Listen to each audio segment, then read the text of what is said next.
Ya, Bismillahirrahmanirrahim. Kita mulai ya, kegiatan perdana mungkin ya untuk di pasca kita udah rehat agak lama nih. Mudah-mudahan komunitas guru penggerak Kabupaten Garut konsisten ya, istiqomah untuk kajian-kajian memperkuat pengetahuan kita. Dan pada sesi ini mungkin saya yang mengawali gitu ya, dan rekan-rekan mungkin semuanya nanti juga akan sama-sama berkiprah.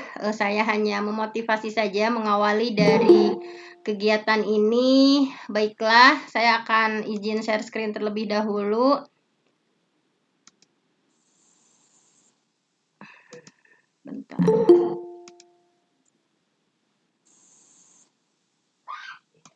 Sudah terlihat? Sudah, Bu. Sudah ya? Baik, di sini pada kesempatan kali ini kita semua sebetulnya saya juga sama ya dengan Bapak Ibu semuanya, bahwa kurikulum Merdeka ini merupakan sesuatu yang baru saja dilaunchingkan oleh Pak Menteri kita. Mungkin saya juga hanya sedikit akan mengenal, sama-sama kita mengenal kurikulum Merdeka ini. Kita awali dari apa yang disampaikan oleh Pak Menteri, bahwa beliau dengan berbagai terobosannya. Kita awali dari sini ya, berbicaranya dari episode Merdeka Belajar, apa saja yang sudah digulirkan oleh Pak Menteri kita, dari mulai episode pertama Merdeka Belajar, kemudian ada episode 2 Kampus Merdeka, kita mengenal ada episode 3 perubahan mekanisme BOS, kemudian episode 4-nya ada POP ya, program organisasi penggerak. Dan kita nih hampir sebagian besar di sini yang hadir adalah alumni dari program guru penggerak di episode 5, kemudian ada episode 6 transformasi dana pemerintah untuk pendidikan tinggi. Juga di episode 7 kita mengenal ada program sekolah penggerak dan SMK Pusat Unggulan. Kemudian di episode 9 ada KIP Kuliah Merdeka. Dan saat ini atau saya bacakan semua saja ya, di episode 10 perluasan program beasiswa LPDP, kemudian ada Kampus Merdeka Vokasi. Kemudian di sini kita sedang menginjak pada episode 15, yaitu kurikulum Merdeka dan platform Merdeka Mengajar. Nah, mungkin sebetulnya kita juga, saya secara pribadi juga masih sama-sama ya, kita mengenal, mempelajari gitu ya, apa yang diinginkan oleh pemerintah saat ini. Kita semua wajib mensukseskan gitu ya kurikulum Merdeka dan sepaket dengan platform Merdeka Mengajar. Nah, saya hanya mensosialisasikan saja apa yang disampaikan Pak Menteri, bahwa ini yang menjadi pertimbangan. Misalnya pertimbangan kenapa sih muncul ada istilah kurikulum Merdeka atau Kurmer ya, yang sering kita sebut, bahwa di sini bisa kita lihat di kurva-kurva di sini ya, bisa terlihat bahwa ada terjadi krisis pembelajaran di Indonesia yang sudah berlangsung lama. Nah, kalau di sini dinyatakan bahwa studi nasional maupun internasional, salah satunya PISA gitu ya, yang meneliti kemampuan literasi, numerasi gitu ya, kemudian sains. Menurut penelitian PISA menunjukkan bahwa banyak siswa kita yang tidak mampu memahami bacaan sederhana ataupun menerapkan konsep matematika dasar. Nah, di sini bisa dilihat ya, dari skor PISA itu tidak mengalami peningkatan yang signifikan. Di Indonesia dalam waktu 10 sampai 15 tahun itu sekitar 70% siswa usia 15 tahun berada di bawah kompetensi minimum membaca dan matematik. Nah, studi tersebut memperlihatkan intinya adanya kesenjangan yang besar, kesenjangan antar wilayah dan antar kelompok sosial ekonomi gitu ya, dalam hal kualitas belajar. Nah bisa dilihat di sini kemampuan membaca misalnya yang seharusnya nilainya 500 maksimalnya gitu ya. Di sini Indonesia rentangnya itu hanya mencapai 371, bahkan cenderung ini menurun seperti ini. Kemampuan matematikanya juga sama, yang secara standarnya 500, di sini hanya mencapai terakhirnya itu 379. Sainsnya juga sama gitu ya. Nah, berarti ini adalah ada masalah. Nah, kemudian diperparah lagi dengan adanya pandemi ya, dengan adanya pandemi dari 2019 ya sampai baru sekarang ini, bahwa semakin parah krisis belajar yang terjadi di Indonesia. Nah, mungkin saya juga sama ya, hanya mengadopsi Pak Menteri bahwa menceritakan asbabul wurud kalau bahasa hadisnya gitu ya, atau apa sih yang menyebabkan muncul kurikulum merdeka. Nah, kemudian di sini bisa dilihat juga ada data bahwa krisis pembelajaran ini diperparah oleh pandemi COVID-19 ya, tadi yang sudah disampaikan, dengan adanya learning loss atau hilangnya pembelajaran dan meningkatnya kesenjangan pembelajaran. Nah, di sini bisa dilihat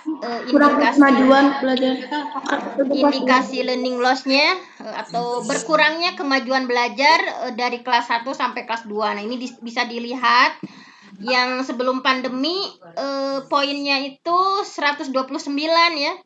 Nah, sehingga di sini poinnya itu berkurang gitu menjadi 77. Dari 78 numerasi defisit 44 ya poinnya, menjadi hanya 34. Nah, jadi sebelum pandemi tadi disebutkan bahwa kemajuan belajar selama 1 tahun SD ini ya sebesar 129 poin untuk literasi dan 78 poin untuk numerasi. Nah, setelah pandemi apa yang terjadi?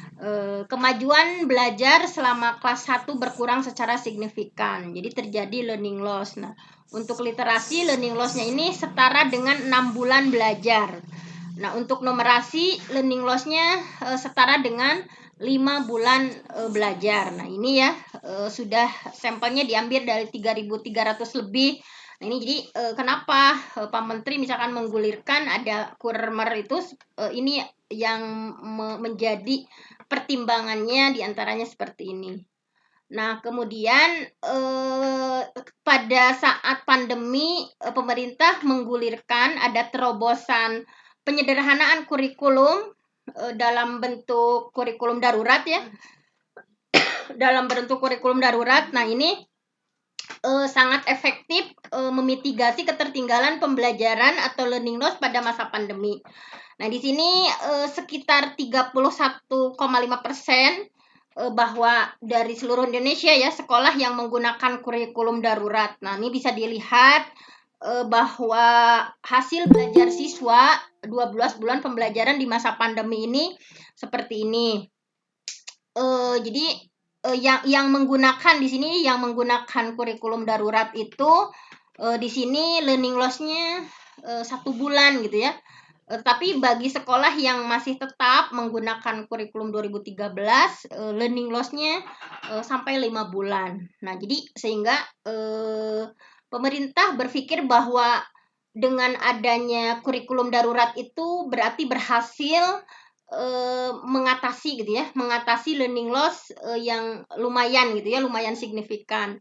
Nah, ini surveinya pada 18.370 siswa kelas 1 sampai kelas 3 SD di 612 sekolah di 20 kabupaten kota. Nah, mungkin di sini berarti artinya sudah ada keberhasilan nih. Jadi kan kurikulum merdeka itu merupakan penyempurnaan dari kurikulum darurat. Jadi menurut pemerintah ini udah berhasil nih dengan adanya kurikulum darurat kemarin yang disederhanakan itu.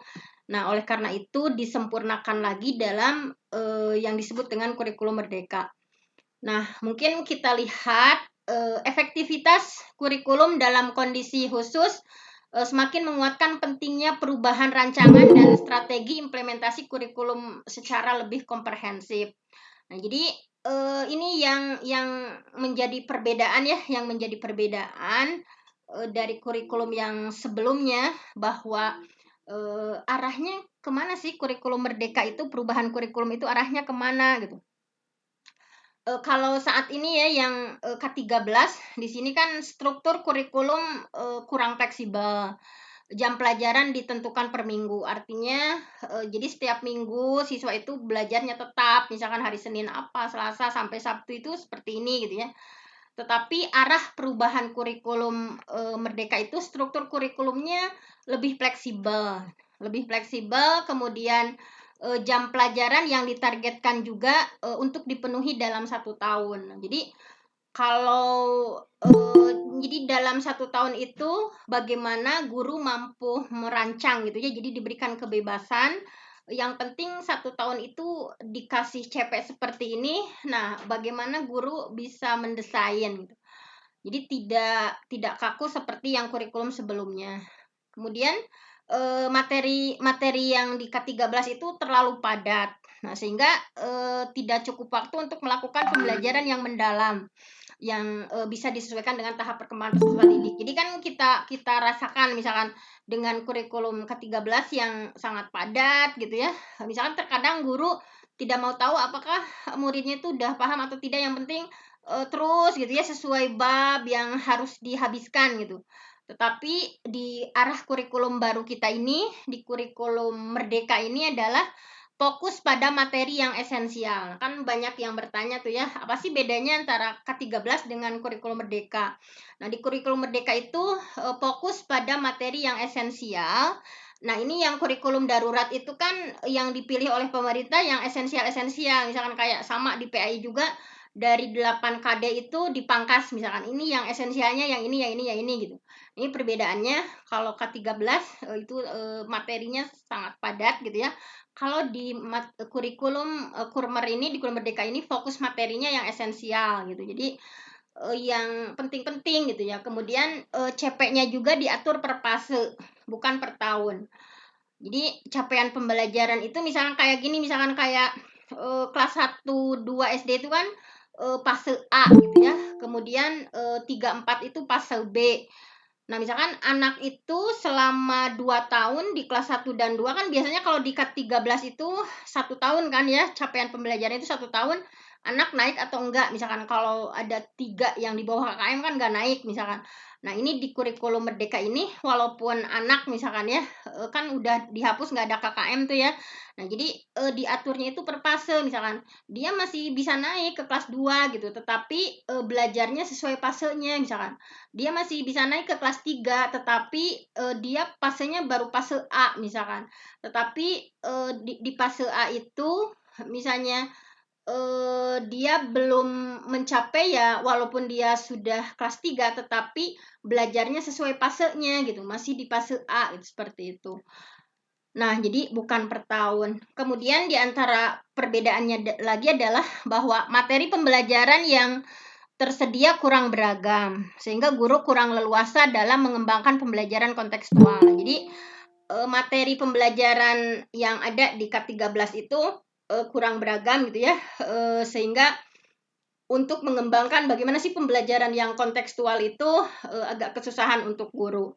Nah, di kurikulum Kurmer ini, di kurikulum Merdeka ini memberikan keleluasaan bagi guru menggunakan berbagai perangkat ajar sesuai kebutuhan dan karakteristik peserta didik. Nah, jadi nanti bisa dilihat ya di platform Merdeka mengajarnya itu nanti seperti apa, misalkan bahwa guru memiliki keleluasaan untuk menggunakan berbagai perangkat.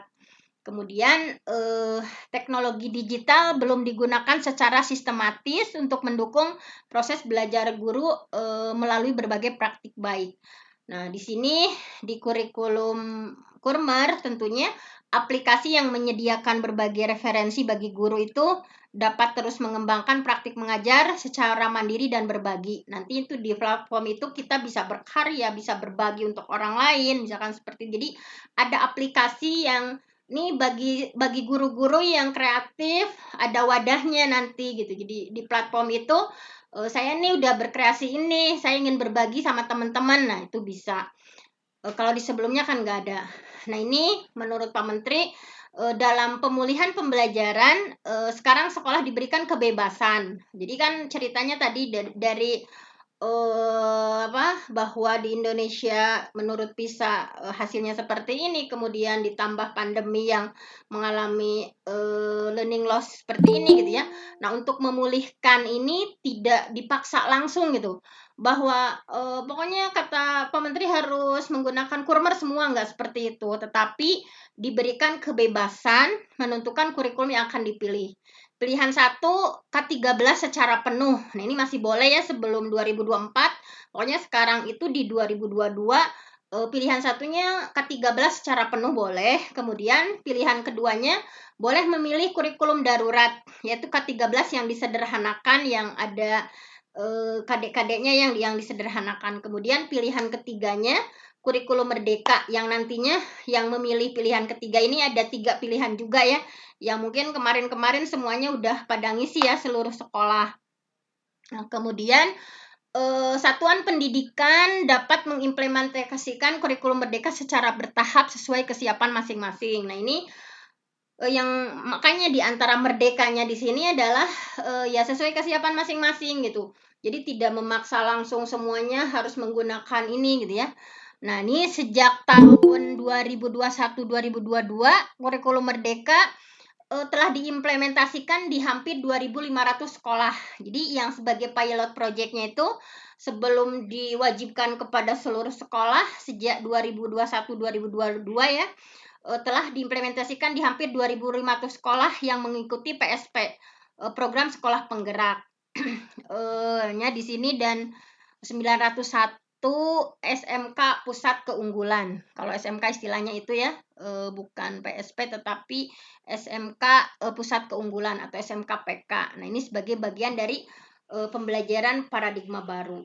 Jadi kurikulum ini baru diterapkan mulai dari TKB, SD SLB kelas 1 gitu ya, kelas 4, kalau SMP itu kelas 7, kalau SMA itu baru kelas 10. Nah, ini jadi secara bertahap. Nah, mulai tahun 2022-2023, nah ini satuan pendidikan dapat memilih untuk mengimplementasikan kurikulum berdasarkan kesiapan masing-masing gitu ya. Jadi pemerintah menyiapkan angket. Nah, jadi kan kemarin kita pada ngisi itu ya, menyiapkan angket untuk membantu satuan pendidikan menilai tahap kesiapan dirinya untuk menggunakan kurikulum merdeka. Jadi semacam evadir gitu ya, evaluasi diri. Misalkan sekolah saya kesiapannya seperti ini gitu. Jadi pemerintah menyiapkan angket. Jadi nggak maksa pokoknya harus mempraktekkan Kurmer, nggak seperti itu. Nah, di sini kemarin yang heboh ya, di kita juga suruh memilih gitu ya, ada edaran dari dinas bahwa 3 pilihan yang dapat diputuskan satuan pendidikan tentang IKM ya, implementasi kurikulum merdeka pada tahun ajaran 2002-2003. Ini ada 3 pilihan, menerapkan beberapa bagian. Jadi istilahnya apa kemarin, ada istilah mandiri ya, kemudian ada mandiri berbagi, yang terakhir ya, yang ketiga ada apa sih istilahnya kemarin itu. Nah, ini yang pertama, intinya pilihan pertama itu iya ya, mandiri belajar, mandiri berbagi, Mandiri belajar, iya mandiri belajar. Terus yang keduanya mandiri berubah, ya mandiri berubah berbagi, ya, ini yang istilah terakhir. yang ketiga mandiri berbagi ya. Yang pilih kebanyakan kemarin kan milihnya yang satu ya, mandiri belajar. Ini yang menerapkan beberapa bagian saja dari prinsip kurikulum merdeka tanpa mengganti kurikulum satuan pendidikan yang sering diterapkan. Jadi kayak misalnya sekolah saya mah ke-13 tapi mau mempraktekkan proyek pelajar Pancasila misalkan. Kemudian yang kedua mah menerapkan kurikulum merdeka tetapi menggunakan perangkat ajar yang sudah disediakan. Jadi kan udah ada platformnya ya. Nah, itu tinggal mempelajari saja apa yang seharusnya, misalkan metodenya harus seperti apa, kemudian asesmennya harus bagaimana, itu sudah ada yang dibuat oleh pemerintah. Nah, tetapi yang ketiga ini walaupun mandiri tetapi menerapkan kurikulum merdeka dengan mengembangkan sendiri berbagai perangkat ajar. Nah, kan udah ada contoh-contohnya tuh dari pemerintah. Nah, ini hampir sama kayak PSP, cuma kalau PSP mah didanai oleh pemerintah, kalau ini mungkin dikembalikan pada Pemda Pemda setempat misalnya untuk mendanai. Nah, ini Garut apakah seperti apa kebijakannya? Kita juga belum terlalu tahu ya, karena belum ada bagaimana misalkan implementasi dari yang mandiri ini, yang mandiri belajar, mandiri berubah, mandiri berbagi, akan seperti apa didukung oleh dinas setempat. Nah, kemudian keunggulannya, nah ini kata Pak Menteri nih, keunggulan kurikulum Merdeka itu adalah yang pertama tentunya tadi ya, lebih sederhana dan mendalam. Jadi kan tadi kurikulum darurat itu udah disederhanakan tuh. Nah, jadi di kurikulum keunggulannya itu diantaranya adalah lebih sederhana dan mendalam, fokus pada materi yang esensial, dan pengembangan kompetensi peserta didik pada fasenya. Jadi kan materi yang esensial gitu ya, jadi yang betul-betul esensi gitu dari setiap mapel. Kemudian pengembangan kompetensi peserta didik pada fasenya. Tadi yang sudah saya katakan gitu ya, bahwa jadi di sini itu kan belajar sedikit tetapi mendalam. Kan kalau kita biasanya tahu banyak tentang sedikit, tapi kalau ini tahu sedikit tetapi banyak gitu, tahu sedikitnya gitu. Jadi sehingga pembelajaran lebih bermakna, tidak terburu-buru. Misalkan saja saya contohkan gitu ya, Bapak Ibu misalkan ingin mengajarkan tentang energi, misalkan energi, atau tentang gaya gravitasi lah ya misalkan. Nah kan kalau biasanya kita fokus pada gaya gravitasi adalah anak-anak catat bab 1 anu-anu gitu ya. Tapi kalau di sini lebih sederhana dan mendalamnya itu misalkan dalam waktu 2 jam itu dengan itu menstimulus anak untuk berpikir kritis gitu. Misalkan guru teh maledokeun pulpen misalnya ke handap misalkan. Kemudian nanya, menurut kamu misalkan ketika ibu melemparkan pulpen itu kenapa ya jatuhnya kok ke bawah misalkan. Nah anak-anak kan berpikir gitu. Oh iya ya Bu, misalkan kenapa ya ketika kita melemparkan sesuatu kok jatuhnya ke bawah misalkan. Nah itu anak-anak disuruh berpikir gitu ya. Jadi jangan langsung gaya gravitasi adalah, nah itu 2 jam itu sampai menemukan bahwa ternyata di perut bumi itu ada daya tarik, ada inti bumi yang menarik dan sebagainya gitu ya. Itu hasil kesimpulan akhir setelah guru itu bertanya misalkan ke murid misalkan. Jadi kan guru-guru sekarang itu nggak mau ribetnya, pokoknya mah yang tereh misalkan sababnya beres. Nah kalau di kurikulum ini kan nggak seperti itu. Jadi belajar lebih mendalam, bermakna, misalkan banyak proyek-proyek nanti misalnya kayak dibawa ke TPA misalkan, ke tempat pembuangan sampah misalnya, TPS misalkan. Anak disodorkan misalkan ke masalah nih lihat misalkan bagaimana pencemaran udara misalkan di sekitar sekolah ada misalnya kayak seperti itu misalkan. Menurut kamu ini mesti seperti apa misalkan. Jadi kayak dibuat project misalkan bikin apa, penyelesaiannya seperti apa, kemudian anak mampu memilih sampah yang organik anorganik misalkan, sampai ada ide ekoblik gitu ya, yang pada CGP kemarin pada bikin tuh misalkan anak-anak supaya misalkan itu dari anak-anak diskusi gitu ya, diskusi kemudian sampai iya ternyata solusinya segini misalkan. Tiap botol harus dimasukkan misalkan sampah-sampah kayak kertas, kayak plastik-plastik dimasukkan ke sana sampai seperti itu misalnya. Jadi belajarnya anak itu enjoy, menyenangkan, tadi sesuai fasenya gitu ya. Jangan dipaksakan misalkan kita yang sebagai guru harus fleksibel itu menurunkan tujuan pembelajarannya gitu ya. Jangan memaksakan bahwa emang anak kemampuannya segitu gitu. Seperti misalkan kalau belajar matematik misalnya, geus puguh budak eta mah dia itu bisa ngitungnya hanya 1 sampai 100 gitu. Yang si B mah sampai 1000, yang ini sampai jutaan gitu. Nah kan nggak boleh dipaksakan semuanya, pokoknya harus bisa ngitung sampai sejuta. Nah nggak bisa seperti itu. Pokoknya belajarnya mendalam, bermakna, tidak terburu-buru, menyenangkan. Intinya seperti itu. Kemudian juga tentunya keunggulan kurikulum Merdeka menurut Pak Menteri ini ya, selain Pak Menteri, yang kedua adalah intinya lebih merdeka ya, sesuai namanya. Lebih merdeka, merdeka untuk siapa? Untuk murid, untuk guru, untuk sekolah gitu ya. Merdeka untuk murid itu misalnya kalau di sini tidak ada program peminatan di SMA. Nah, jadi sekarang kembali ya ke dulu gitu, tidak ada peminatan. Kalau sekarang langsung ya IPA IPS bahasa atau apa misalkan.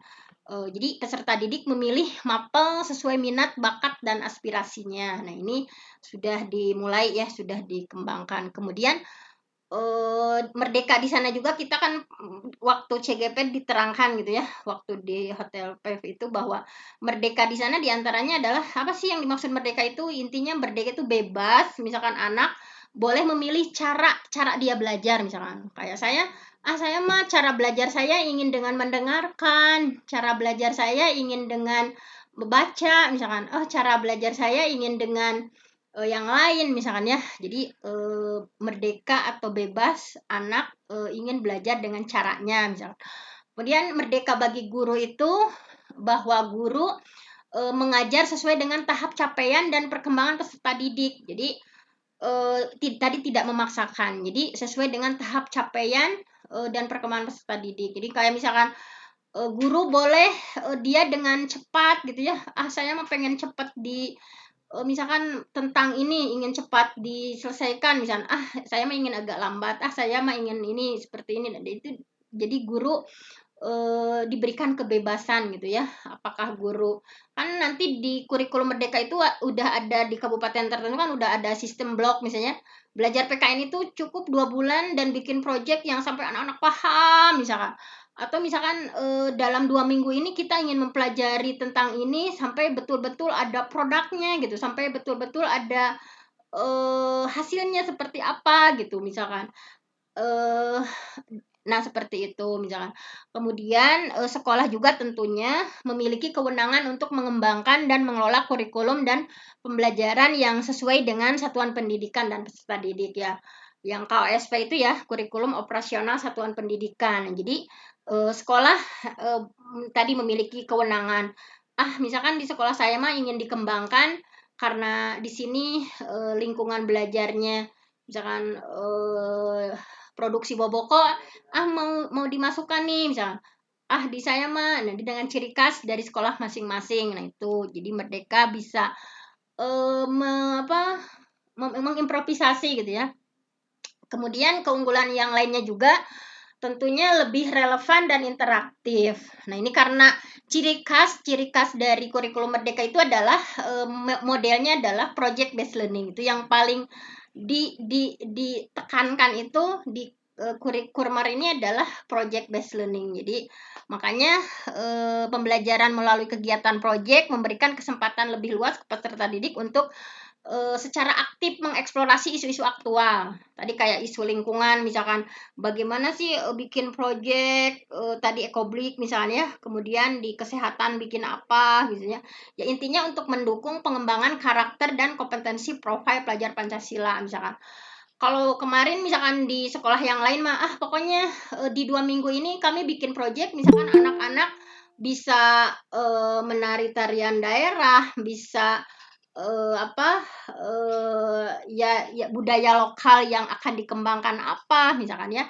Yang terpenting pastinya lebih relevan itu ya tadi kayak di sana nih harus diselesaikan ada pencemaran lingkungan, langsung ke sana gitu ya. Jadi bukan sesuatu yang apalagi kalau kekalian gitu kan biasanya kita menalarnya 3 kali 3 salapan misalkan 1 2 kali 3 6. Nah, kalau sekarang kan di kurikulum merdeka itu nggak boleh ngajarin seperti itu gitu, tapi misalkan kayak Bu Fenti nih punya uang 1 juta nih, sini Pak Hendra, Bu Senci misalkan 5 orang ke depan. Nah, kalau Bu Fenti punya uang 1 juta, kira-kira 5 orang ini kebagian berapa aja ya misalkan. Nah, jadi sesuatu yang memang nyata gitu ya, yang relevan dengan apa yang terjadi dan apa yang dirasakan oleh murid misalkan. Jadi memang di kurikulum ini sebagai guru harus lebih sabar gitu ya, lebih kemudian lebih interaktif lagi. Nah, tadi di proyek-proyek itu kan nanti kita akan lihat ada tema-tema tertentu di proyek pelajar Pancasila itu yang akan diproyekkan itu ada tema-temanya misalnya. Kemudian selanjutnya, nah ini ternyata ya di penerapan kurikulum merdeka ini didukung melalui penyediaan beragam perangkat ajar. Jadi jangan khawatir bagi yang memilih kemarin ya mandiri berbagi atau mandiri belajar dan lain sebagainya. Nah, ternyata didukung melalui penyediaan beragam perangkat ajar serta pelatihan dan penyediaan sumber belajar guru, KS dan Dinas Pendidikan. Nah, misalnya yang nomor 1 nih, penyediaan perangkat ajar, buku teks, dan bahan ajar pendukung. Jadi udah disediakan ya, kayak buku teksnya, contoh-contoh ATP itu seperti apa, alur tujuan pembelajaran, misalkan. Kemudian contoh KOPS itu seperti apa, contoh modul ajar, contoh proyek penguatan pelajar Pancasila itu disediakan melalui platform digital. Nah, mungkin Bapak Ibu udah kan ngedownload di Play Store-nya kan, Merdeka Mengajar. Itu coba dengan akun ID-nya itu ya bisa bereksplorasi di sana seperti apa saja misalnya. Kemudian sekolah dapat melakukan pengadaan buku teks secara mandiri dengan BOS reguler atau dukungan Pemda dan yayasan. Kemudian buku cetaknya itu dibeli menggunakan dana BOS melalui Siplah atau cetak mandiri boleh. Nah, kemudian jadi pemerintah juga di sini ya memberikan pelatihan, penyediaan sumber belajar, KS dan Pemda. Nah, jadi pelatihan mandiri bagi guru dan KS melalui microlearning. Jadi ada microlearning di aplikasi digital. Makanya ini segera yang belum ngedownload nih ya platformnya segera. Nah, jadi ada melalui microlearning di aplikasi digital. Kemudian menyediakan berbagai narasumber dalam pelatihan kurikulum merdeka melalui pengimbasan dari sekolah penggerak. Kemudian berbagai sumber belajar untuk guru, ada yang bentuknya e-book, ada video, ada podcast. Nah, tadi yang bisa diakses daring dan didistribusikan melalui media penyimpanan atau flash disk. Kalau seperti di Bu Sensi ya, misalkan susah nih sinyalnya, udah aja di flash disk misalkan. Kemudian guru membentuk komunitas belajar. Nah, ini kita sedang melakukan ini ya. Alhamdulillah. Nah, ini akan ada dukungan nih dari pemerintah. Jadi guru membentuk komunitas belajar untuk saling berbagi praktik baik dalam adopsi kurikulum merdeka, baik di sekolah maupun di komunitasnya. Nah, ini sudah bagus ya, sudah kita awali. Kemudian, nah ini yang ditakuti nih ketika saya ke sekolah-sekolah gitu ya, sekolah bina yang saya sampaikan tentang Kurmer ini kebanyakannya Bu Fenty takut sertifikasinya nggak cair gitu ya. Padahal di sini jaminan jam mengajar dan tunjangan profesi. Nah, jadi perubahan struktur MAPAL itu sebetulnya tidak merugikan guru. Jadi masih tetap gitu ya mendapatkan tunjangan profesi. Ini Pak Menteri sampai di itu ya, di apa maksudnya ditekankan gitu. Jangan khawatir, kan banyaknya Bu abi mah mau daftar PSP sieun teu cair sertifikasina cenah. Padahal ini pemerintah juga jaminan jam mengajar dan tunjangan profesi guru sudah disampaikan. Jadi jangan khawatir, nanti juga menyesuaikan. Nah, kemudian selain itu penerapan kurikulum merdeka juga didukung oleh tadi yang saya sebutkan ya, platform Merdeka Mengajar. Jadi platform Merdeka Mengajar ini sangat membantu guru dalam mendapatkan referensi, inspirasi dan pemahaman untuk menerapkan kurikulum merdeka. Nah, jadi jangan sampai engkau kurikulum merdeka tapi masih terasa ke-13 kayak dulu kita misalkan engkau ke-13 tapi rasanya KTSP 2006 misalkan. Nah, supaya menghindari hal itu, pemerintah sudah dengan cekatan ya ada platformnya. Nah, ini platform Merdeka Mengajar ini adalah platform edukasi yang menjadi teman penggerak untuk guru dalam mewujudkan pelajar Pancasila. Nah, ini udah pada itu ya. Gambarnya seperti ini, ada pengembangan guru, ada KBM gitu ya. Ada videonya, ada pelatihan mandiri, ada bukti karya gitu ya, ada assessment. Nah, jadi intinya fungsinya untuk apa? Fungsinya ini adalah ketika mengajar guru gimana ya cara assessment gitu di Kurmer itu gimana? Udah ada contohnya. Kira-kira untuk mengajarkan tentang fotosintesis itu gimana ya misalkan strateginya? Nah, itu udah ada misalkan. Ini jadi fungsinya untuk membantu saat kita mengajar, kemudian tentunya bisa belajar berbagai hal. Di sini untuk pengembangan guru ya, berbagai hal ada di platform ini. Kemudian tentunya, nah ini, mari mulai mengembangkan diri untuk mengajar lebih baik. Nah itu tentunya berkarya. Nah jadi mudah-mudahan apa yang dicita-citakan Pak Menteri ini ya, platform Merdeka Mengajar ini, kita semua bisa berkarya. Misalnya kayak Bu Senji, saya nih udah bikin praktik baik nih, ingin sedekah jariah untuk teman yang lain. Nah, ini bisa gitu ya, dalam aplikasi ini nantinya akan menjadi sebuah kekuatan besar untuk kita untuk saling share ya, saling berbagi, saling hebat dan menghebatkan antar sesama guru. Nah, kemudian platform Merdeka Mengajar juga menyediakan referensi bagi guru untuk mengembangkan praktik mengajar sesuai dengan kurikulum Merdeka yang tadi ya. Jadi perangkat ajarnya udah ada. Jadi misalnya mengenal makna kalimat melalui beragam cerita, perangkat ajarnya kayak gimana. Misalkan ini kayak bilangan, aljabar, geometri ya, untuk numerasi udah ada. Jadi perangkat ajarnya udah lengkap, pilihan asesmennya udah ada gitu ya. Misalnya kayak ini murid saya, apakah dia masuknya low atau dia masuknya middle atau dia masuknya superior, misalkan itu udah ada ya di perangkat itu. Nah, jadi di dalam mengajar ini bagian-bagiannya sub-subnya itu adalah perangkat ajar. Saat ini tersedia lebih dari 2000 referensi perangkat ajar berbasis kurikulum Merdeka. Nah, jadi udah jangan khawatir, sudah ada 2000 referensi perangkat ajar. Kemudian asesmen muridnya tadi membantu guru melakukan analisis diagnostik, literasi dan numerasi dengan cepat sehingga dapat menerapkan pembelajaran yang sesuai dengan tahap capaian dan perkembangan peserta didik kayak yang saya sampaikan tadi. Ini murid saya misalkan gimana udah sesuai itunya enggak, misalkan dia memang secara analisis diagnostik misalkan dia termasuknya memang belum gitu, misalkan dia belum memahami dengan baik apakah dia kategorinya sudah sangat memahami atau dia baru muncul pemahamannya atau sedang dan sebagainya, itu ada dibantu ya, untuk asesmen itu ada analisis diagnostiknya, jadi jangan sampai khawatir juga. Nah, ini gimana belajar, maksudnya belajar gimana gitu. Jadi platform ini juga memberikan kesempatan yang setara bagi guru untuk terus belajar. Karena kan guru yang baik itu walaupun sudah mengajar tetapi yang terus belajar gitu ya. Long life education atau belajar sepanjang hayat dan mengembangkan kompetensinya kapanpun dan dimanapun. Nah, ini ada pelatihan mandiri gitu ya. Guru dapat memperoleh materi pelatihan berkualitas dengan mengaksesnya secara mandiri, tetapi tentunya melalui akun ID itu ya, semuanya udah punya. Jadi tidak bisa kalau saya juga tadi misalnya kayak mau buka ini nih, mau buka topik model kompetensi guru misalkan, atau tentang disiplin positif atau tentang merdeka belajar atau tentang apa misalnya, ada video-video yang tidak bisa diakses kecuali hanya dengan akun ID kita misalnya.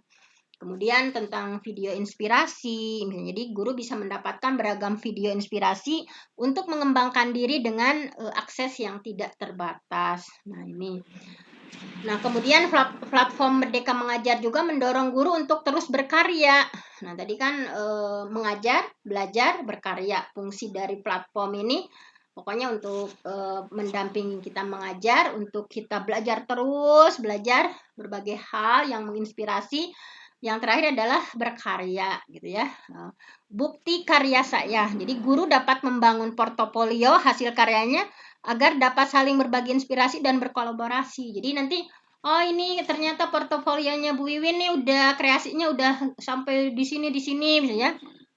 Tadi misalkan bukti karya di sini ya, cara mengajar interaktif, misalkan ya, kemudian cara mengajar interaktif apa nih, ini contoh bukti karyanya ini udah ada gitu ya. Boleh nanti Bapak Ibu guru mudah-mudahan dari Garut ya yang hebat-hebat ini semuanya berkarya di platform Merdeka Mengajar ini. Nah, kemudian tentunya ya masuk dengan akun pembelajaran belajar.id untuk bisa mengakses platform Merdeka Mengajar melalui aplikasi di gawe Android atau melalui laman ini di sini ya. Di sini, nah ini boleh. Nah, kemudian PC platform Merdeka Mengajar menciptakan ekosistem kolaboratif untuk meningkatkan keefektifan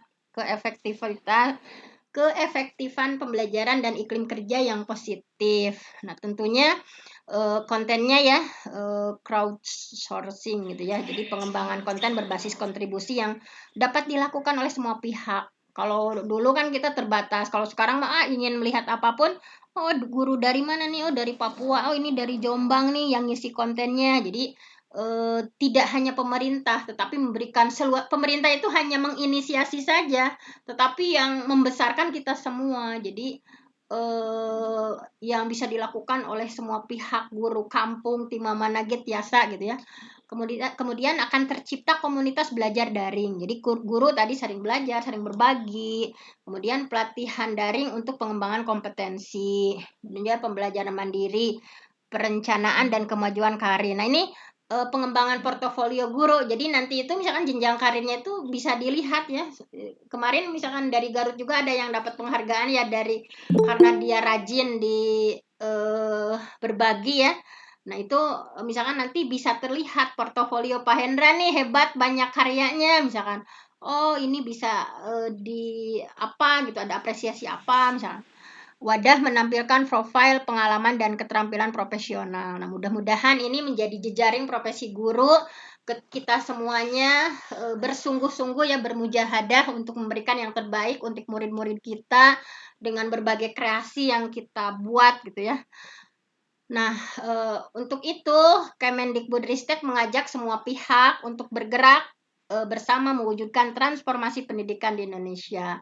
Nah, ini ya, silahkan untuk diunduh, mengambil peran misalnya untuk semuanya mensukseskan Kurmer ini sesuai dengan perannya masing-masing.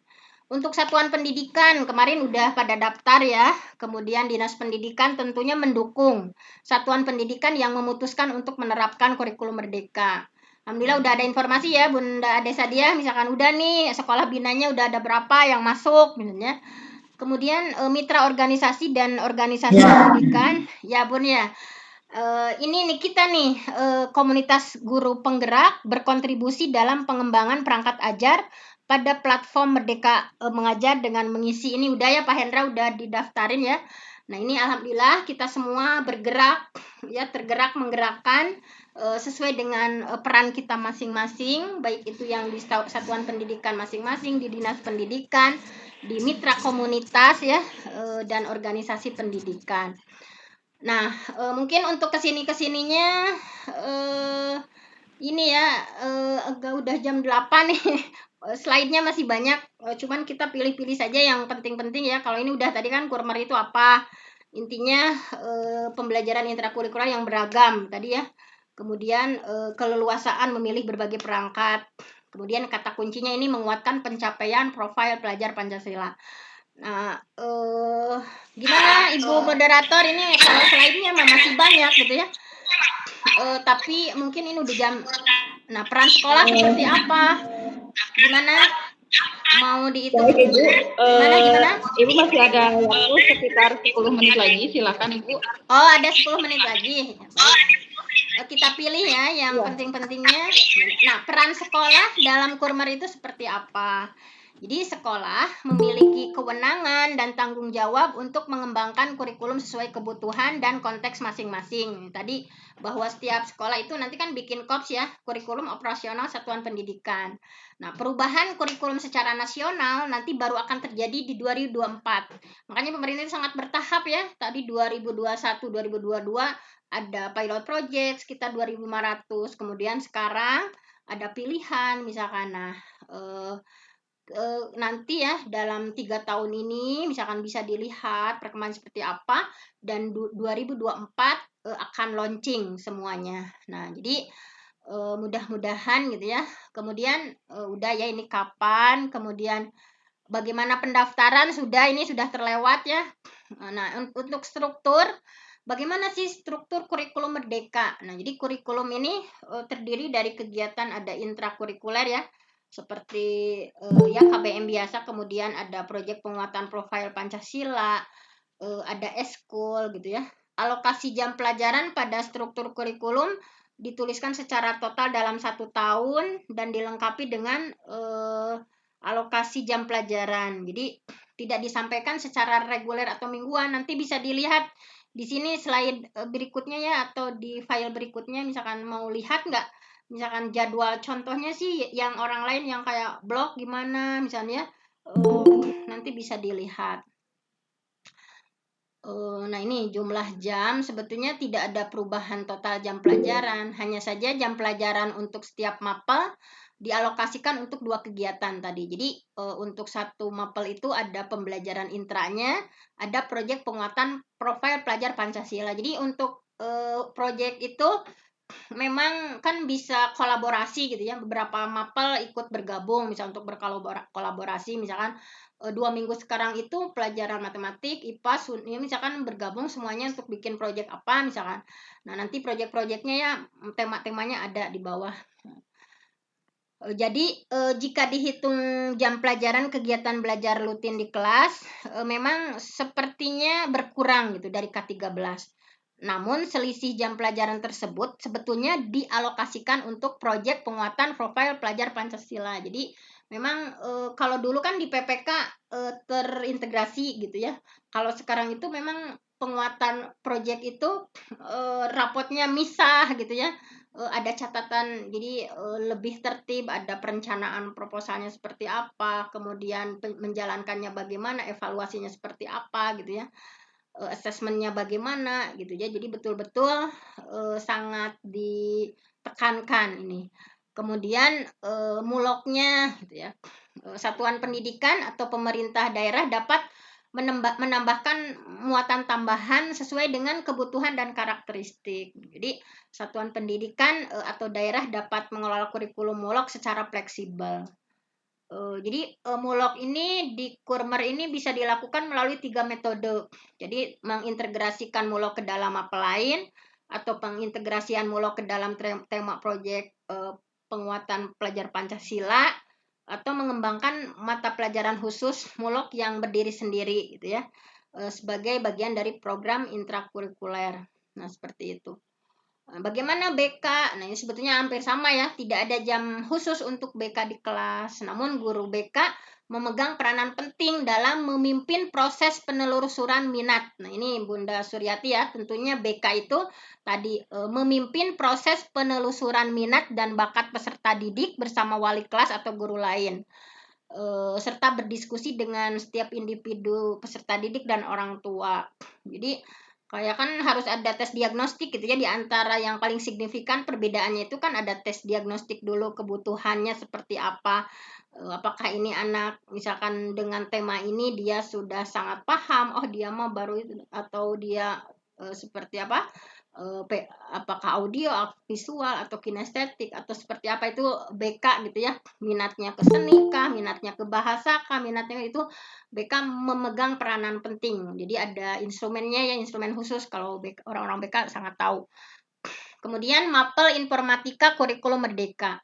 Jadi mapel informatika ini berisi berbagai kompetensi untuk menunjang keterampilan berpikir kritis dan sistematis untuk menyelesaikan beragam permasalahan. Jadi bukan hanya TIK kayak dulu gitu ya, tapi ini betul-betul informatika yang kayak penerapan logika proposisi, gimana berpikir komputasional itu atau computational thinking itu seperti apa, penerapan TIK, kemudian penggunaan sistem komputasi, kemudian penggunaan jaringan komputer dan internet, penerapan keamanan data dan informasi, analisis data, penerapan algoritma pemrograman, memahami dampak sosial informatika, dan penerapan teknologi digital industri. Nah, jadi nggak seperti dulu yang penting mah bisa ngetik, ya fungsi-fungsinya nggak, tetapi seperti ini, mapel informatika di kurikulum merdeka.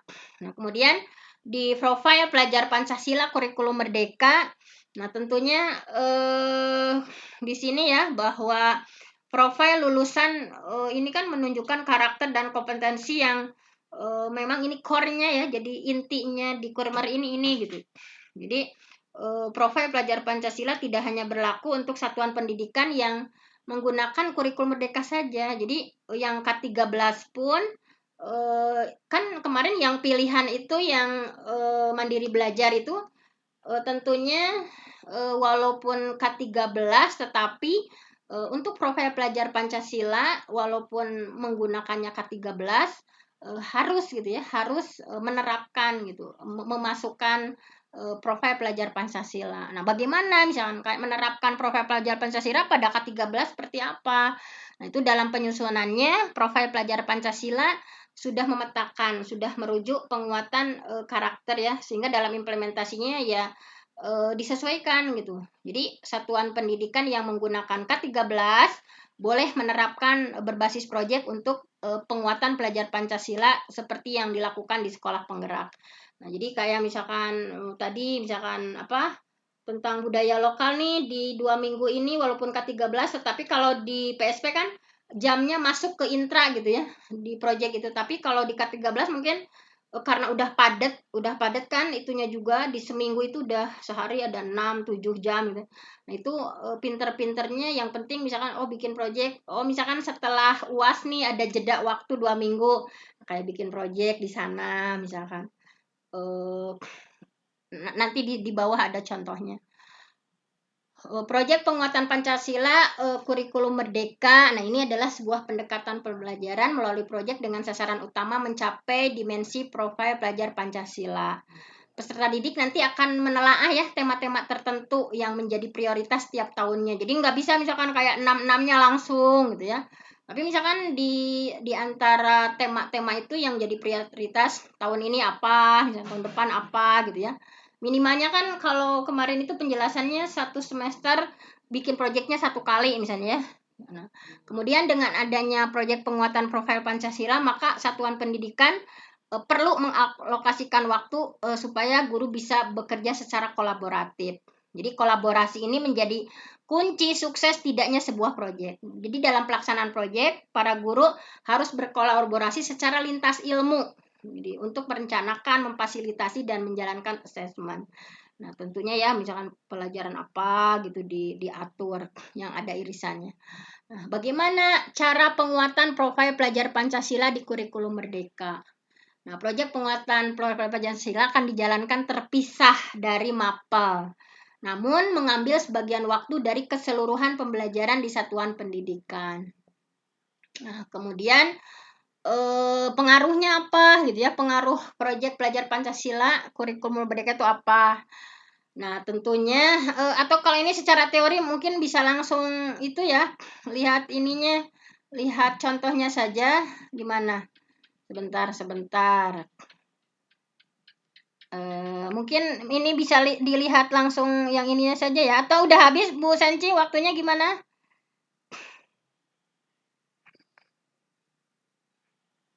Bu Senci, kemana Bu Senci?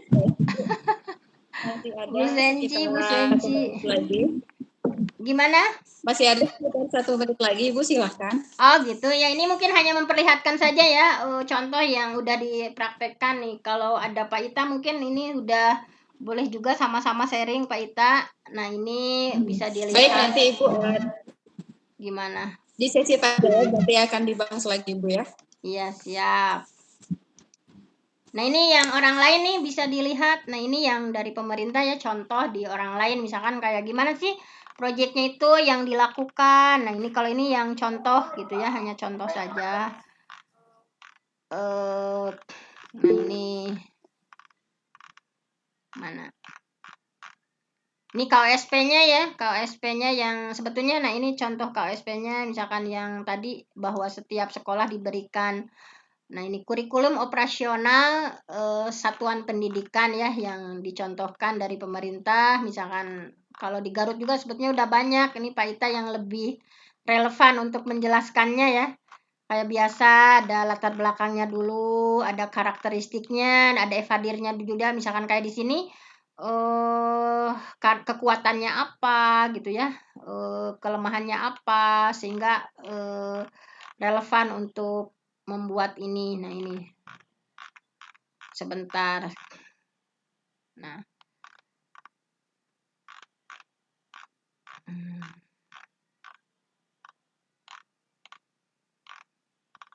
Nah, ini kelompoknya misalkan model pembelajaran terintegrasi di intrakurikulernya. Ini kayak mapel apa ya, PKN, seni budaya, bahasa Inggris. Nah, ini. Kemudian ada sistem longitudinal, ada blok gitu ya. Nah, ini yang longitudinal itu yang sistem reguler. Kalau blok misalkan belajar PKN itu cukup 2 bulan, misalkan sisanya ini yang contoh ya, yang contoh dari orang lain misalkan seperti ini. Nah, ini tuh lihat. Jadi pengorganisasian pembelajarannya ini kan kalau ini SMK ya, SMA ini fase E. Nah, ini misalkan kayak PAI Juli Agustus, jadi sistemnya blok misalkan sampai anak paham sampai jadi sesuatu gitu ya. Tapi kan di kita masih belum familiar misalnya. Ini kalau yang lain seperti ini misalkan itu. Jadi belajar PAI itu sistemnya blok hanya Juli Agustus dan April Mei misalkan. Total bulannya 4 bulan, JP per minggunya 7, nah seperti ini. PKN juga sama, misalkan kalau bahasa Indonesia ini dijadwalkannya reguler, matematik reguler, misalkan bahasa Inggris reguler, misalnya seni budaya reguler, penjas osker reguler, misalkan informatika hanya 2 bulan, anak mahir misalkan bikin mahir TIK misalkan. Di sini seperti ini ya. Nah, contohnya misalkan contoh penggunaan jam pelajaran untuk pembelajaran proyek penguatan pelajar Pancasila, misalkan seperti ini. Kan ini ada tema-temanya ya, ada tema kewirausahaan, ada tema perubahan iklim global, ada tema Bhinneka Tunggal Ika, dan sebagainya. Misalkan seperti ini nih, udah ada yang dikasih tanda. Nah, jadi fokus we terus gitu ya, temanya ini tentang kewirausahaan, fokus ini gitu ya selama beberapa bulan misalnya. Kalau ini mah yang reguler misalnya. Nah, seperti ini. Nah, ini contoh-contoh di orang lain gitu ya yang sudah melakukan. Nah,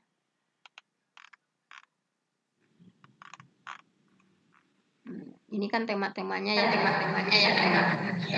tema bangunlah jiwanya, suara demokrasi, ada teknologi ya, rekayasa teknologi dan lain sebagainya. Nah, ini kayak misalkan kemarin yang dicontohkan di video Pak Menteri itu misalkan bikin proyek selama 3 minggu itu memang yang dipelajarinya fokus anak-anak mampu menari tarian budaya lokal sampai juara di tingkat internasional dan sebagainya gitu ya. Jadi sampai mampu mahir apa gitu. Jadi seperti itu. Nah, ini kalau ini udah biasa ya, kayak profil pelajar Pancasilanya gotong royong mandiri, eskulnya basket. Kita juga sebetulnya udah pada ada kan pembiasaan-pembiasaan kayak sholat duha, pembiasaan tahfidz dan sebagainya. Tinggal mungkin kalau mau dibikin proyek pelajar Pancasila itu ya lebih di perencanaan seperti apa gitu, bentuk proposalnya seperti apa gitu ya, pelaksanaan seperti apa, evaluasinya seperti apa, asesmennya bagaimana, sampai rapotnya bagaimana gitu ya. Sebetulnya kita juga sudah punya gitu ya, proyek-proyek yang mungkin lebih ditertibkan kalau kayak ini misalkan tuh. Temanya Bhinneka Tunggal Ika, mata pelajaran yang ikut berkolaborasinya PKN, PAI, Seni Budaya, Sejarah, PJOK. Proyeknya apa? Bikin pagelaran seni, drama keberagaman dan nasionalisme di masyarakat. Oh, profilnya 6-6-nya, misalkan seperti itu. Temanya kewirausahaan, misalkan mapelnya apa saja, ekonomi, Inggris, kimia, misalnya pembuatan bisnis plan beserta aplikasinya untuk membangun jiwa wirausaha. Oh, profil pelajar Pancasilanya apa? Kreatif, mandiri, gotong royong. Kayak ini misalnya perubahan iklim global temanya. Mapelnya apa saja yang bergabung ini. Proyeknya apa? Kampanye penyelamatan iklim global misalnya. Suara demokrasi. Nah, PKN Inggris sejarah, simulasi pemilihan ketua OSIS. Profil pelajar Pancasilanya apa? Nah, kita ini sebetulnya udah pada punya proyek-proyek ini, cuma tinggal lebih ditertibkan lagi itu dari mulai perencanaannya seperti apa dan sebagainya. Nah, ini udah banyak ya contoh-contohnya. Nah, itulah ibu-ibu tos wenginya. Baik Ibu, waktunya sudah pukul 8 Iya, lebih Bu 20 Senci. menit. Atasnya. Ya, seperti itulah gambarannya yang mohon maaf saya juga kan, apalagi udah nggak di sekolah gitu. Jadi sebetulnya yang lebih paham itu Bapak Ibu di sini.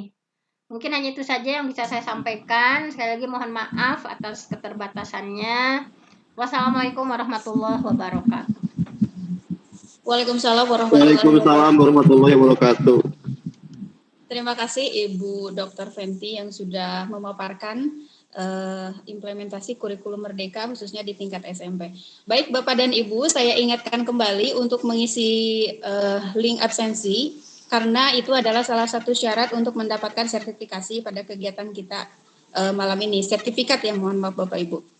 Dan saya juga ingatkan Bapak Ibu silakan untuk like dan subscribe YouTube channel kami. Sudah saya share di chat, kolom chat. Dan Bapak Ibu, untuk sekarang kita akan menginjak ke sesi Q&A. Tadi saya sudah melihat ada satu penanya yang ada di kolom chat dan juga banyak Bapak dan Ibu yang sudah raise hand. Terlebih dahulu saya akan mengambil 4 penanya dulu. Yang pertama, ini saya akan bacakan pertanyaan dari kolom chat dari Bapak Isro Hendar Saputra. Pertanyaannya, untuk sekolah yang akan menerapkan IKM, apa langkah awal yang harus dilaksanakan setelah mendaftar IKM? Itu pertanyaannya. Baik, untuk Ibu Dr. Fenty, silahkan dijawab dulu pertanyaan yang pertama.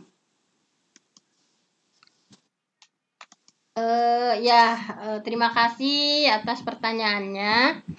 Ya tentunya sekarang baru tahap sosialisasi ya pemerintah, jadi baru tahap sosialisasi kemarin akhir April ya ada perpanjangan, kita semua sudah mendaftarkan, ada yang pilih 1, 2, dan 3 tergantung kesiapan sekolah masing-masing.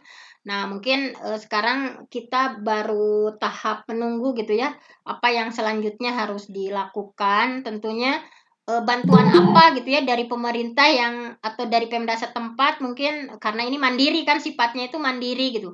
Kalau PSP kan itu jelas ada stimulus bosnya gitu ya bahwa untuk membuat modul, untuk membuat TP ya tujuan pembelajaran dan lain sebagainya itu tentunya didampingi, kemudian dengan dana yang stimulus yang lumayan gitu ya. Tetapi kan kemarin itu yang kita mengisi itu yang mandiri gitu ya. Mandiri itu kan ada kebijakannya, ada yang diinformasikan itu ke Pemda setempat gitu. Jadi kita menunggu juga kan dari Pemda setempat apakah di Kabupaten Garut itu bentuk dukungannya seperti apa, baik itu dukungan moral maupun materialnya seperti apa. Nah, jadi setelah mendaftar, ya kemudian sekarang kita hanya tinggal menunggu saja dulu, misalkan ya, tentunya ada informasi susulan gitu, mesti seperti apa. Tetapi yang jelas, apalagi ya kalau yang pilih nomor 1 itu tentunya itu mah kan hanya menyisipkan, misalkan di antara prinsip kurmer itu apa kayak hanya mempraktekkan proyek pelajar Pancasila dulu nih misalkan ya itu mah nanti misalkan boleh mencoba-coba misalnya mengkreasi misalkan dilihat misalkan kira-kira nih dengan tanpa dana yang itu gitu ya misalkan guru-guru berkreasi untuk bikin proyek apa misalkan dari ke-6 itunya gitu mau mandirinya mau gotong royong mau apa misalkan. Nah, kalau yang pilih nomor 2 kan sebetulnya platform Merdeka Mengajar itu kan udah bisa diakses kan ya. Kan itu melaksanakan kurmer tetapi perangkatnya sudah disediakan oleh pemerintah misalkan. Nah, jadi seperti itu misalkan. Nah, ini yang berat itu yang pilih nomor 3 memang kan itu harus bikin sendiri ya kalau yang pilih nomor 3 kayak konsepnya bikin sendiri, modulnya bikin sendiri dan sebagainya. Nah itu kan itu intinya perlu pendanaan juga, perlu apa gitu ya, perlu pendampingan juga dan lain sebagainya. Nah kalau mau berkreasi gitu ya, mau coba-coba sambil lihat platform yang sudah disediakan pemerintah, nah mungkin seperti itu. Tapi intinya kalau dari bahasa regulasi itu kita mungkin dalam posisi menunggu karena kalau yang mandiri itu tidak seperti PSP yang diberikan stimulus dari pemerintah, tetapi disebutkan itu dari kekuatan Pemda setempat, misalkan untuk memberikan dukungan bentuknya seperti apa. Seperti itu. Baik, Ibu. Baik, Ibu, terima kasih atas jawabannya. Kita kembali ke penanya yang berikutnya. Sudah ada beberapa orang yang mengangkat tangan, Ibu. Saya berikan kesempatan yang pertama kepada Ibu Nunung Martini. Silakan Ibu Nunung Martini untuk bertanya langsung. Terima kasih waktunya. Mohon maaf di mute ya kameranya karena sinyal. Ibu dokter, ini kebetulan SD saya itu sudah terdaftar ya untuk mengikuti kurikulum Merdeka Belajar pada tahap 1, yaitu masih menggunakan kurikulum 13, di mana masih menggunakan buku guru dan buku siswa. Nah, dalam buku siswa itu kan sudah terprogram cara mengajarnya, sehingga merdeka belajarnya untuk siswa untuk guru itu tidak nampak ya, karena langkah-langkah yang akan dipelajari atau yang harus dilaksanakan oleh siswa sudah diatur dalam buku tersebut, buku siswa atau buku guru tersebut. Nah, langkah awal itu bagaimana sih sekolah atau baik untuk gurunya untuk melaksanakan kurikulum merdeka belajar dengan menggunakan buku siswa dan buku guru K13 gitu ya. Terima kasih, Bu. Ya, sama. Ya, terima kasih Bu Nunung atas pertanyaannya. Ya, memang tadi kan yang K13, apalagi yang pilih nomor 1 ya Bu. Jadi kurikulumnya kan masih tetap K13, cuman kata pemerintah hanya menyisipkan saja di antara prinsip-prinsip, misalkan di antara prinsip-prinsip Merdeka Belajar, kurikulum Merdeka. Nah, jadi tadi saya sebetulnya udah sedikit membahas gitu ya. Yang K13 misalkan sudah mulai kayak bikin-bikin proyek walaupun tidak dimasukkan ke intra ya gitu, ke jam itu kan, karena udah ada di buku siswanya udah seperti ini dan sebagainya.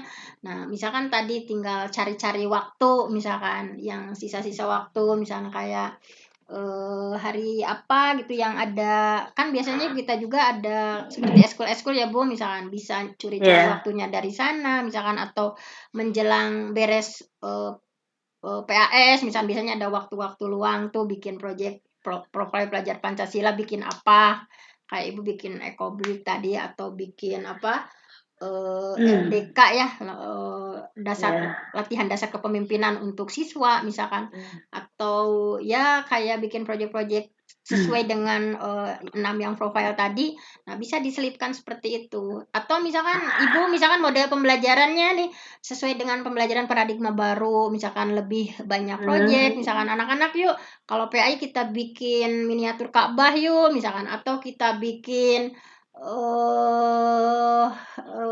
video kelas kesalahan-kesalahan dalam sholat berjamaah yuk misalnya, atau bikin apa yang sifatnya proyek-proyek, karena kan dalam kurikulum Merdeka itu lebih ke tadi pembelajaran itu relevan yang betul-betul dialami anak misalkan.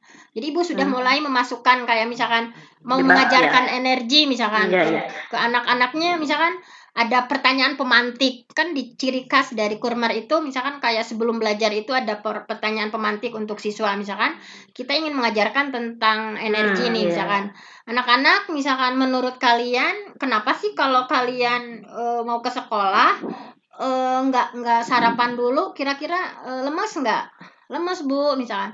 Tapi kalau kalian mau ke sekolah kemudian kalian sarapan dulu, lemes nggak? Enggak Bu, kuat misalkan. Nah, itu kan pertanyaan pemantik kan ya misalkan. Jadi kita dalam modelnya misalkan udah diterapin misalkan. Oh iya ya Bu misalkan, oh ternyata dari makanan itu ternyata ada energi gitu ya yang bisa yang membangun energi gitu ya. Oh ternyata anak sambil berpikir kritis gitu ya. Jadi ulah 2 jam teh si Ganu biasa makan kita mah energi adalah. Nah, tapi misalkan dengan pembelajaran seperti itu bermakna bagi anak, misalkan oh iya ya, sehingga anak kan berpikir misalkan. Misalkan ketika mau mengajarkan. Jadi Bu Dokter gimana? Ya. Jadi begini, bolehkah misalnya sekolah, terutama saya kan sebagai pemula ya, kepala sekolah baru ya, yang sekarang sudah masuk. Iya. Iya Ibu baru. KS, Nah, Ibu. Iya, jadi sambil menerapkan ya dari grup penggerak, alhamdulillah, cuma masih blank sih, masih takut salah ya. Apakah boleh sekolah, terutama guru, memodifikasi ketika saya memilih untuk tahap 1 ya, Merdeka Belajar Mandiri yang tahap satunya, menggunakan buku siswa, buku guru dengan memodifikasi, boleh baik supaya arti dari Merdeka Belajar bagi siswa diterapkan, bagi guru bisa juga dapat diterapkan. Ketika misalnya dalam satu subtema kan untuk satu minggu masih menggunakan buku siswa, tetapi guru memodifikasi sehingga penerapan mereka belajar bisa nampak di sana gitu. Apakah boleh misalnya satu subtema harusnya satu minggu, tapi dikurut ya, misalnya jadi 4 hari, yang 2 hari untuk penerapan ke profil Pancasilanya. Apakah boleh begitu, Bu? Sebetulnya kalau menurut saya pribadi nih ya, sebetulnya itu boleh Bu, udah bagus, berarti intinya yang ke-13 pokok tidak tertinggal, tetapi Iya, iya.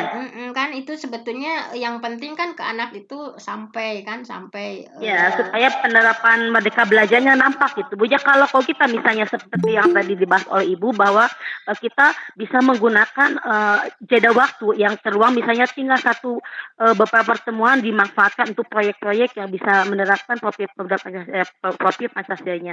Tetapi menurut saya lebih efektif lagi ketika kita yang pemula yang untuk menggunakan Merdeka Belajar tahap 1, kita menggunakan buku siswa, buku guru, tetapi kita memasukkan Merdeka Belajarnya, baik Merdeka Belajar untuk siswa ataupun dengan guru, dengan memodifikasi, baik dengan mode pembelajaran atau dengan strategi lain, sehingga nampak sekali perbedaan antara kurikulum yang sekarang dengan penerapan kurikulum yang kemarin yang kurpilahnya. Mungkin demikian ya, Bu ya? Iya, bagus malah itu Bu. Jadi Ibu Ya. udah bisa berkreasi kan, Ibu udah digembleng tuh di K13 misal di PGP kemarin kita misalnya kayak mau menerapkan diferensiasi misalkan mau menerapkan pembelajaran kontekstual mau menerapkan itu justru sangat bagus Bu. Udah mulai. Ya, terima kasih Bu, terima kasih. Terima kasih masukannya. Bu KS sukses. Ya, amin. Sekarang Doa bebas kita berkreasi ya Bu. Ibu mau lebih nah begitu.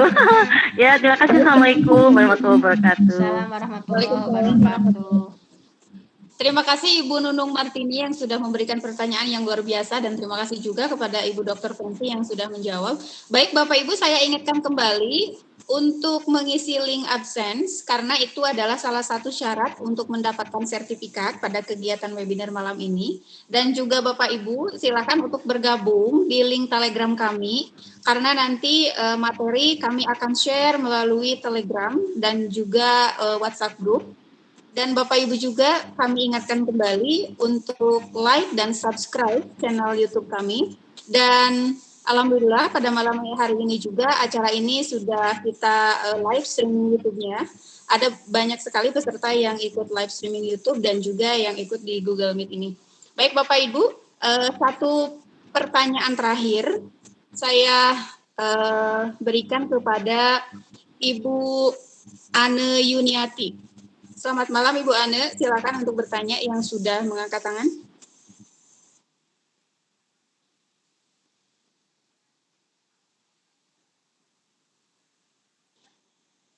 Rupanya Ibu Ane belum. Oh iya, Ibu Ane selamat malam. Oke, baik kalau begitu saya berikan kesempatan kepada Ibu Saliza. Silakan Ibu Saliza untuk bertanya.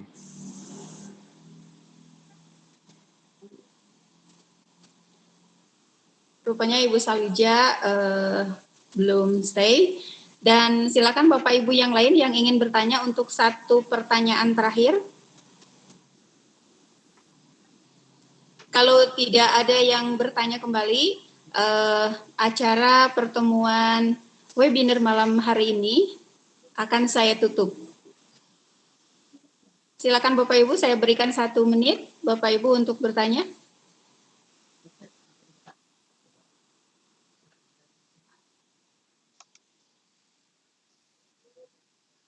Oke, baik Bapak dan Ibu, karena tidak ada lagi yang bertanya, maka acara webinar malam ini akan kita tutup. Bapak dan Ibu, terima kasih sudah bergabung di acara webinar malam ini, yaitu implementasi kurikulum merdeka di tingkat SMP. Dan saya ucapkan juga terima kasih kepada narasumber kita, yaitu Ibu Dr. Fenty Inayati yang sudah memaparkan begitu banyak materi mengenai implementasi kurikulum merdeka. Bapak dan Ibu, dipersilahkan untuk leave dari ruang meeting ini. Terima kasih. Assalamualaikum warahmatullahi wabarakatuh.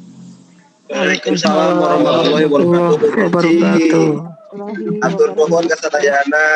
Oh, di sararononya Sami-sami. Dayana. Nuhun Bu Dokter Peti.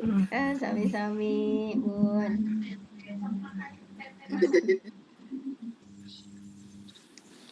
Terima Atur kasih. nuhun ilmuna, mangga dikantun. Informasi Assalamualaikum. jaringan Terima kasih Bu kami. Dokter, Bu Senci, dan teman-teman Iya. semuanya. Izin Dokter, Ibu les. Mas, ya atur nuhun dokter. Assalamualaikum. Nuhun, sami pamit kasadayana.